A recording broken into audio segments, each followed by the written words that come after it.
This way. This way. Oh, what's going on? God, it's late.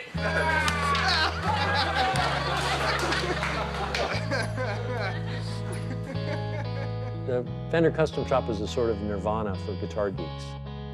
Anything from just a really well-made, team-built Fender to your ultimate fantasy. There's a family tie that it didn't get much closer to art than a Fender Custom Shop guitar, and we were all in on it. The Custom Shop was a ball of creative energy that I've yet to experience again in my life.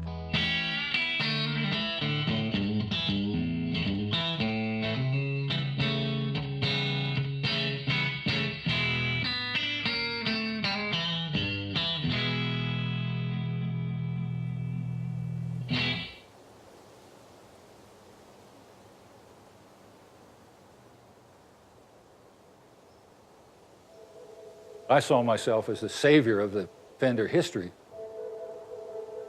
It was Bill Schultz's idea to start a custom shop, and what he wanted to do was to get back to the old Fender. Bill wanted that, and what he said to me is, I don't care if we just break even, I want the coolest custom shop and the best product available. And I said, I'll do that. Fender Custom Shop started in 1987. I was officially hired in '86 while I was still in Texas. And this big old tweed case is the very first order ever taken for the Fender Custom Shop. And I came with that order in my pocket from Texas. It's got a few firsts with it. The one thing is the first double neck ever to come out of Fender. When I got to Fender, they said, we want you to get an assistant. And when I looked at the credentials, I hired Page because he had been there working in R&D for 10 years, and I knew I needed his background. I absolutely believe that the Custom Shop was the beginning of bringing the soul back to Fender. It was a big component in healing the scars that were created from CBS ownership. When Bill Schultz put the investors together to buy the company back, Bill Schultz said, okay, maybe this idea of these couple guys in the back 40 building these custom guitars would be cool. You know, bring it back to that glory kind of thing when Leo Fender first started the company, where artists were like thrilled by it. It was new and it was different. And it was bringing stuff up to their caliber. We all love guitars, we love Fenders, and next thing you know, we is Fender. And that was a great realization at some point that we were it.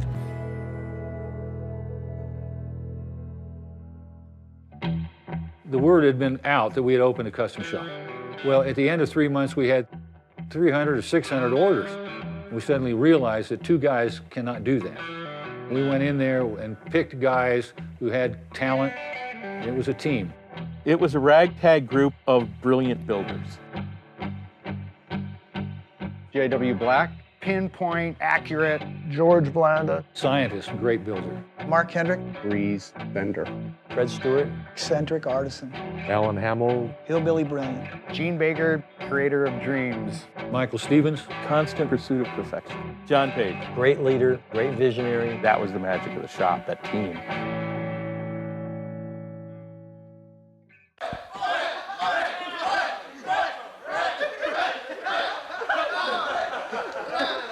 Especially the early days, Custom Shop was like Animal House. You really want me to tell you that, huh? It wouldn't fly in those days either. A lot of hilarity, lots of bathroom humor. You worked all kinds of wacky hours. You worked 7 days a week. Sometimes you slept there. The early history of the custom shop was very tumultuous. And when I say tumultuous, not knowing if you're going to have a job in a week, right? It's pretty scary. You get pretty crazy when you're under that kind of stress, and you need to relieve it somehow or another. And so yeah, there were plenty of pranks. If they weren't picking on you, they didn't love you. So if they were picking on you, you knew you were doing the right thing. We were brutal to each other, but it was like your best friends, you know? It wasn't like unbridled, buffoonery. It It was an unshackled creative period, and we all contributed. I can remember as things expanded, we were kind of blowing our own minds. We were just trying to make the best guitars we could and just rocking along. It was just create, create, create, never stop creating. We were about making absolutely the best guitar we were capable of and pushing it artistically. And that kind of caught on like wildfire. All of a sudden with Custom Shop, they're like, hey, these guys are building this incredible stuff and you can buy it. It mushroomed, and the amount of exposure was just huge. Between 89 and 93, everything just started ramping up. All of a sudden, there's an Eric Clapton guitar on the line. Get to build guitars for Sting and Merle Haggard and Johnny Cash. Richie Sambora, the whole Bon Jovi crew, the Stones, Dylan, Ellie Wieston. Dick Dale, Stu Hamm, Jimmy Page, Jeff Beck. Clapton. So artists were always pushing you. They wanted new ideas, they wanted new things. Getting to work with these people on a professional level, but supplying them with an instrument, that's got a cool factor about it that is hard to understand until you've done it. When you build a guitar, you never know what its path through life is going to be, but it's a little nibble at a kind of immortality.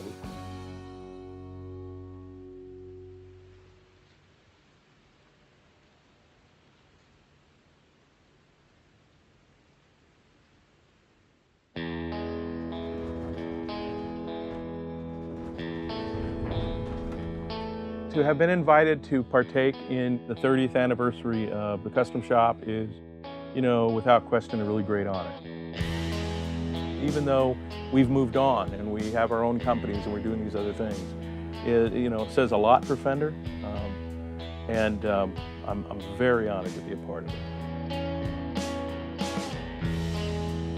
All right, here's the guitar that we're all here for. This is what I chose to have the Fender crew build, and it is a Fender Esquire. Looks like an Esquire, except there are some nuances. You got the plate engraved with the Founders logo, the left-handed bridge on a right-handed guitar, and what I hear is it tightens this note up, the bass note, and it fattens up the high string. Well, as you can see, my design for the 30th anniversary of the Fender Custom Shop was inspired by the first guitar, number 001, this double neck from the Fender Custom Shop, 1987. This is my 30th anniversary Custom Shop Founders Design guitar. It's a double F-hole Esquire. I first designed this guitar back in like 1990, dubbed it the Pageocaster. I put a Koa top in celebration of my friend and mentor, Freddie Tavares. Also, it includes my JP Woodtone saddles that I make here in Oregon. I picked the Jazzmaster because I thought it was kind of a misunderstood guitar and it didn't quite get its due.